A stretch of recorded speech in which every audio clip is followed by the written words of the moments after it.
Alladzina ya'kuluna riba, orang yang makan riba, la yaqumuna illa kama yatakhabbathu syaitanu minal mas. Nanti ketika dia bangkit dari kubur seperti kerasukan setan. Pernah ngelihat orang kesambat? Pernah ngelihat orang diruqyah kerasukan setan?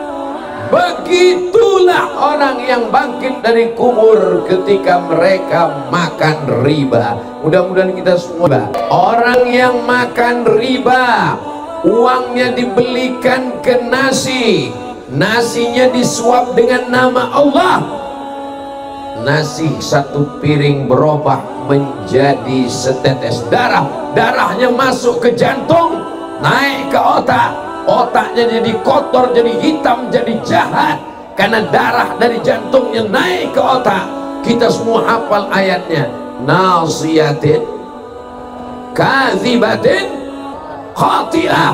Nasiyatin, ubun-ubun bagian depan, otak bagian depan, otak depan, otak kanan, otak kiri, otak belakang. Yang nggak ada otak, makan otak-otak.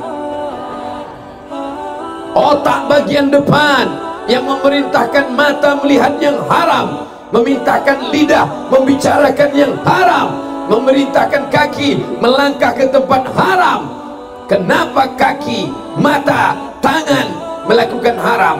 Karena otak memerintahkan. Kenapa otak memerintahkan haram? Gara-gara makan riba. Ayyuma lahmin nabata min haramin, setiap daging di badan tumbuh dari yang haram, fannaru aulabi, tempatnya adalah api neraka jahanam.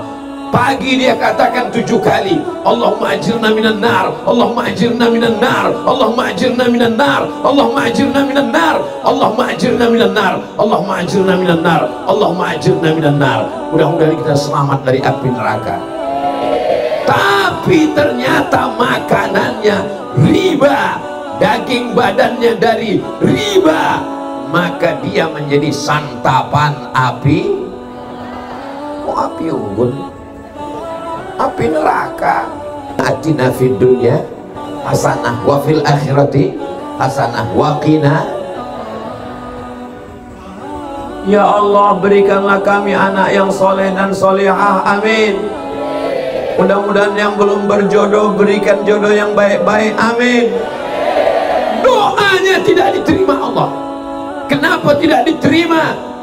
Mat'amuhu haram, makanannya haram, riba. Dibelikan ke minuman, masrabuhu haram, minumannya haram. Kenapa haram? Riba. Dibelikan ke pakaian, malbasuhu haram, pakaiannya haram karena riba. Lalu anak-anak muda yang mendengar ceramah ini akhirnya resign dari bank konvensional. Allahu Akbar. Terus makan apa? Kerja di mana? Selama ini dia dapat gaji bulanan. Tapi anak muda yang luar biasa ini tidak mati langkah, tidak mati pikir, tidak mati otak. Mereka membuka usaha. Inilah dia, Qori Apparel. Jelas? Selama ini kita cuman taunya Qori-Qoriah. Ini Qori Apparel. Ustadz kok tahu? Saya kan ngobrol dulu di belakang. Ini anak-anak muda yang luar biasa. Jadi kalau ada orang nanya, Ustadz kok kelihatan muda sekarang? Karena saya pakai baju Qori Apparel. Belanjalah ke tempat saudaramu yang kira-kira kalau kau beli produknya dia akan membantu pondok pesantren. Setuju? Gerakan belanja ke warung tetangga. Jangan belanja kepada orang cari kaya, tapi belanjalah kepada tetangga yang cari makan, sehingga mereka selamat dari riba, resign dari konvensional, beralih ke bank syariah. Siap? Setuju? Besok langsung tarik semua uangnya, pindah ke bank syariah. Siap?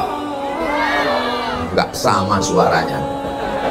Saudara yang dimuliakan Allah Subhanahu wa Ta'ala, hidup ini singkat, hidup ini tidak lama. Orang kaya, orang miskin lebih cepat. Maka inilah anak-anak muda yang luar biasa, yang gagah perkasa. Mereka tidak mau bertahan di tempat riba. Setelah 5 tahun berjalan, apakah anak muda ini mati? Hidup. Siapa yang menguatkan semangat mereka? Yang menguatkan mereka bukan Abdul Somad. Yang menguatkan mereka adalah Al-Habib Zainal bin Saleh Al-Attas. Mudah-mudahan Habib Zainal panjang umur, sehat badan.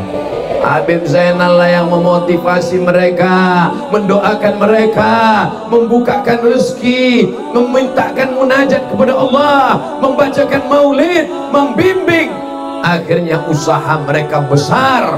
Kita doakan usaha bisnis Qori Apparel Go internasional, karena usaha mereka ini membantu dakwah, membantu pesantren. Mereka membuka Darul Qari.